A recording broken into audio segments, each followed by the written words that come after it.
Corey and I met at church. And I just casually asked, like, how many kids do you have? And when he told me, I was like, me too. When we first got together, we had 13 total. I got married at a pretty young age. I got married when I was 19. I got pregnant 2 years later with the twins. When I found out that I was pregnant with Travis, I was so overwhelmed. But as a new mom, I knew that it was going to be so important for me that my kids really felt loved and felt safe. I believe a safe and loving environment is full of love, hugs and kisses.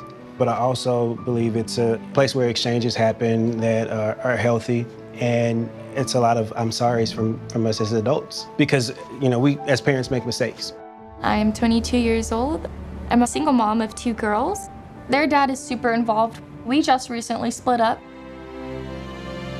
When our first daughter, she was about 6 months old, I found myself getting really frustrated with her, actually. And so I would reach out to the mom groups on Facebook, and they taught me how to be a gentle parent. When your kids have big feelings like being angry or being sad, it's showing up with patience and kindness. They taught me you don't have to spank your kid in order for them to understand you. As a new mom, I didn't really know too much about the developmental stages of young children and babies. The WIC program really helped me with checking in and making sure they were developing the way that they should. I am a normal mom, and I worry a lot about stuff. Wait, how many words are in her vocabulary? She's past the 12-month mark. She's not walking yet. But I talk to the pediatrician, and she always helps to calm me down.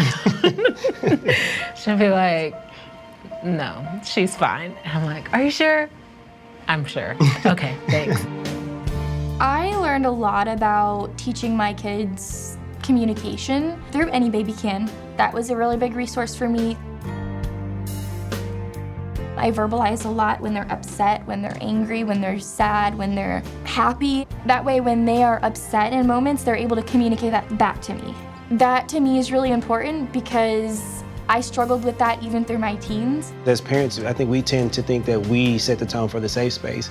It's like, no, it's a collaborative thing. Yeah. The children also should have part in creating a safe space. I believe it's important to talk to your kids because you want them to feel comfortable at home. And if they're feeling comfortable at home and advocating for themselves at home, you feel reassured that they're doing that outside of the home. I try to find moments here and there where I can communicate with my kids. If we're walking, if we're making dinner, it's an opportunity to just let things come out. And for me to really listen. We talk a lot, we communicate a lot. There's always something to discuss.